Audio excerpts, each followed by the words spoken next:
この子ほんまに大丈夫っていう、いや別に白じゃなくてもいいんちゃうの、やってはいけないルール。こんにちは。こんにちは。エメラルドクラブの菅原です。今日は女性社長インタビューということで大阪に来ております。本日はインタビューはアトリエローズの柳井千佳社長にインタビューさせていただきます。よろしくお願いいたします。まず自己紹介からお願いいたします。アトリエローズ柳井千佳です。どうぞよろしくお願いいたします。私は大阪の京橋の駅前でアトリエローズというサロンを行ってまして、食のことであったり美のことであったり、ウェディング関係のアイテムを作るという講座をいろいろ行ってます。今日も素敵なサロンにお伺いしておりまして、たくさんいろんな商品とかですね、ありますけど、またゆっくりお話聞かせていただけたらと思います。会社を始められて何年目になられますか？ちょうど11月で、20年になります。今年で20年。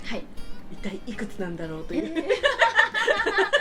48歳です。そうですか、すごい。ということは28の時に起業されてってことですね。年齢は秘密じゃないんですね。もう公表しました。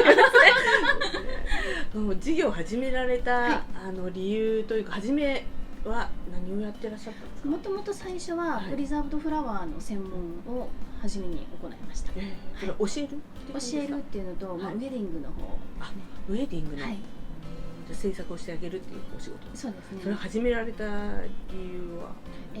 私がたまたまその友達に友人にブーケを作ってほしいっていう依頼があって、たまたまこう本を開けると枯れないお花って書いてました。なんぞえっていうのですごく綺麗なので、今までドライフラワーしか枯れないお花っていうのがなかったので、そして大阪中の仕入れ先を電話帳とかで、昔なので探して全くなかったので、あれ大阪に全くないわっていうことで、東京に問い合わせをしたら東京はもう普通にあるよと言われて、でも探してプリザーブドフラワーが始まった頃ってそうですことですね。大阪でね一番古いと思います。そうなんですか。東京にはあったけど大阪にまだ広がっていなくて始めようと。それがきっかけです。それまでそういうの好きだったんですか？作ったり。お花はもうずっと習いに行って資格は持ってたので、何か起業しようかなっていうのを考えながら、ちょうど押し花ブームの時だったので、押し花の講座とか押し花を受けるっていうそっちの方のお仕事をしようと思っていた矢先だったので、いやもうそんなんしてられへんわみたいな感じでプリザーブドフラワー目指しました。始めたって感じですか？それからどういう感じですか？まずお花を手に入れないと何も始まらないので、すぐ問い合わせをして、翌日東京に伺って、でお花をもういただいて帰ってきて、でそこからこう制作をして、まずもう何も屋号も何も作ってなかったので、とりあえずお店でもないし、工房みたいな感じにもなるので、アトリエっていう名前をつけて、で最初バラしかなかったんですよ。なのでアトリエローズでいいやみたいな、そういう流れで名前を。それでアトリエローズなんですね。そうなんです。もう簡単につけてしまったんですけど、ちょうど50音順の一番最初に来るので、雑誌に掲載していただくと一番上に来るので、それは後で考えてラッキーだったなと思いました。それで作って売るっていうことを始めたってことですね。そうですね。卸すところから、なので、ウェディング系のホテルであったり、衣装屋さんであったり、そういうところにたくさんこう商品とカタログとパンフレットを持って営業に回ってっていう作業から最初は始めました。もともと自分でやりたかったんですか？いやもう全くする気はなかったんですけど、ただなんかタイミング的にお花が好きだったのと、起業しようとかっていうきっかけは全くなく、その前に母親と喫茶店を自分の名義で行ってたので、その流れでスッと入れたのかなっていうところですね。好きなものを仕事にしていこうという感じで始められたんです。最近は何を力入れてらっしゃる？コロナが出始めて、私白いマスクがすごく嫌で、マスク自体をつけるのがすごく嫌だったので、いや別に白じゃなくてもいいんちゃうのっていうのと、あと模様入っててもいいんちゃうのっていうので、機能性があってマスクを最初に作ろうと思い、で抗菌とか生菌とか、機能がちゃんとあってファッション性のある、ちゃんとこうカバーしてくれるっていうマスクを今作って販売の方を行ってます。こちらです。ちょっと見せていただいてですか？可愛らしい。これから秋冬用にはいこちらの方はちょっと装飾を施して、コートとかを着ておしゃれをしてるのに白いマスクで無地ってなんかちょっと残念な感じがするので、おしゃれですよね。こういう黒とか洋服に合わせてです洋ね。服に合わせてこういうのを作っている。これはいくらで販売される？これがね今ね値段を今考えているところで、今まではワンポイントのタイプで、本当のワンポイントのレースタイプで3300円で販売をネットでは行ってまして、ちょっと豪華にしてるのと、でも気持ち値段はもう買いやすい価格帯にしたいなっていうところで今どうしようかなっていうところです。なるほど。これから新商品ですね。これからです。はい。またネットで買えるようにちょっと URL を見つけておきますね。はい。他にも何かありますか？マスクチャームって言ってちょうど耳のところに当たるので、イヤリングが引っかかるのでそれが嫌なので、マスクチャームっていうもうちょうど耳じゃなくてイヤリングをマスクにつける。なるほど。ここでちょうど見た目ちょうどいいところに来るので、なんかイヤリングしてるみたいな感じですよね。で外すともうすんなり外せますので、こういう商品を作ってます。あとはもうマスク関連でこういうマスクのカバンにつけれるようになっている挟み込んで収納ができるっていうこういうアイテム、これも今から出していきます。かわいい、いいですよね。マスクしまうのちょっと悩みますもんね。悩みますね。でカバンの中でぐちゃぐちゃってなっちゃったりね。これどうなんね。これ取った後ね。どうしようって感じですよね。そういう流れで今作っています。女性が好きそうなアイテムです。感じで。今まで事業やってこられて20年。いろいろ大変なこととかいい時とかありますけども、振り返って一番時大変だったなっていうのはそうですね。やっぱり最初は20年前なので、女性が社長になって立ち上げてっていう、まずそういうところがなかったので、この子ほんまに大丈夫っていうちょっと信用の部分が薄く思われがちなので、そこは私の場合はもう最初にホームページを作ったので、ちゃんと仕事として取り組んでるっていうふうには見てもらえたんですけど、やっぱり周りの方はそのあたりは悩んでたところですかね。私自身はもう今まで大変だったのはやっぱりお金のやりくりが一番大変だったかなと思います。資金繰りですね。皆さんやっぱり経営者の方はね。今はね女性向けに、補助金とか結構あるんですけど、その頃はもう本当にもう全くなかったので、やっぱり国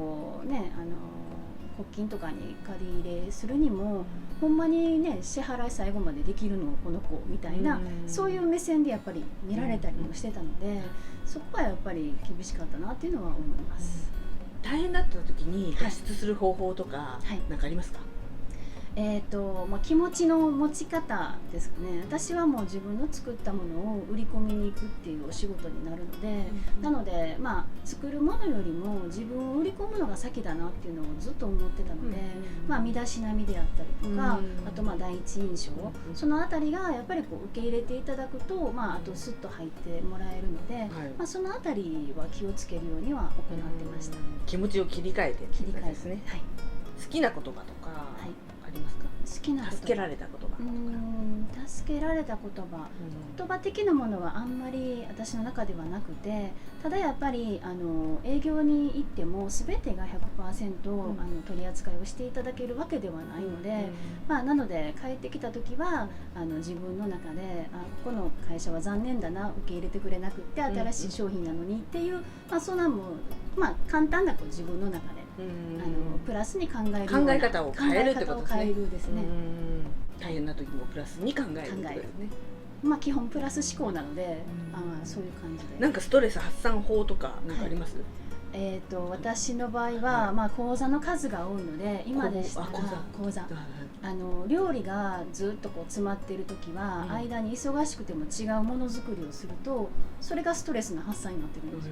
よ。それも作ることですか？作ることです。基本作ることなんです。好きなんですね。好きなんです。なのでお花を作っている時に、本当にもう時間がなくって、それでももう作り続けて、結構集中力は長い方なんですけど、その合間にちょっと何かしたいなと思う時は料理を作るとか、そうなんですよ。ストレスのものづくりがストレス発散にもなる。作りすぎて疲れてるのに作るのがまた好きみたいな。またリフレッシュみたいな感じで戻るみたいな、そんな流れで行ってます。本当に好きでやってるって感じですね。今は生徒さんに教えるってことですね、やり方を。生徒さんに教える場合と、あとお店のプロデュースを行ったり、あとメニュー開発を行ったり、そういう感じでいろんな方法を行ってます。何の講座が多いんですか？今はお味噌の講座であったり、やっぱりコロナが今真っ只中なので、やっぱりもうマスク手洗いは基本だと思うんですけど、やっぱ自分の免疫力を上げるっていうことをすることによって、発酵食品ですね。でナチュラル系が専門で今料理教室を行っているので、甘酒と塩麹とお味噌、全て手作りをして、それだけで作るお料理をお教えしたり、それのメニューを作ったり。今いいですね、免疫力を上げるで、発酵食品で免疫を上げるっていう講座をやってらっしゃると、ケータリングも行ってます。女性が大好きですね。大好きです。美味しいです。これから先目指すものとか目標ありますか？そうですね、今本当の真っ只中なので、これからどういう形で行っていこうかなってちょっと考えているところもありまして、でものづくりはちょっと Zoom の講座とかはしにくいので、なのでレシピの配信とか、あとはもう一緒に Zoom でね料理を作るってこともできないので、メニューの献立メニューのレシピをどうにか皆さんに提供ができるように、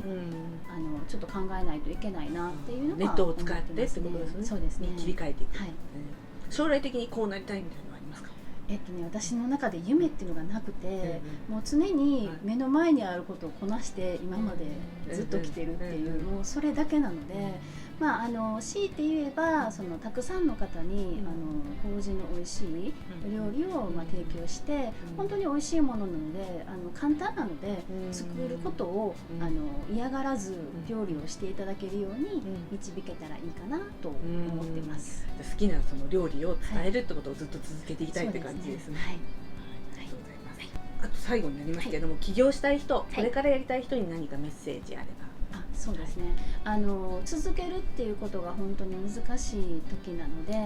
やっぱり仕事のスタンスもなんですけど、最近多いのがその仕事のビジネスマナーっていうのが全くできてないなっていう方がやっぱり多いなって感じられるので、なので本当にお仕事として捉えるのであれば、やってはいけないルール、これは誰に教えてもらうっていうところじゃないと思うんですけど、紹介していただいた人を飛び越えるとか、いやそれはあかんやろとか、そういうところを基本のところ、そこを女性経営者の会、エメラルドクラブに入って、そういうのを先輩の方々に学ぶとか、やっぱりそういうところに入らないと学べないと思うので、そういうところに起業されたら、起業する前でもいいと思うので、入られて勉強されてから起業した方がやっぱりスムーズにいくのかなと思います。基本のルールをちゃんと学んで、事業やってねってことですね。そうですね。はい。ありがとうございます。はい。最後に PR したいことがあればお願いします。はい。私はいろんなものづくりを行ってまして、お料理ですとかお花ですとか、マスク作りもそうなんですけど、基本作ることがほとんどです。で、これから結婚される方もたくさんいらっしゃいますし、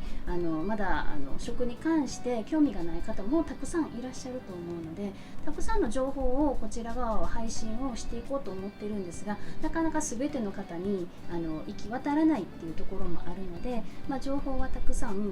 取りに来ていただけたらいいなと思ってます。生徒さんも随時募集中ってことですよね。何かサイトを見るとその講座とかわかりますか？はい。アトリエローズで検索すると出てきますか？はい。備考欄にも URL 貼っておきますので、ご覧になっていただけたらと思います。本日ありがとうございました。ありがとうございました。ご視聴ありがとうございました。チャンネル登録をぜひお願いいたします。コメント欄にご質問、ご感想等いただけたら嬉しいです。皆様のメッセージお待ちしております。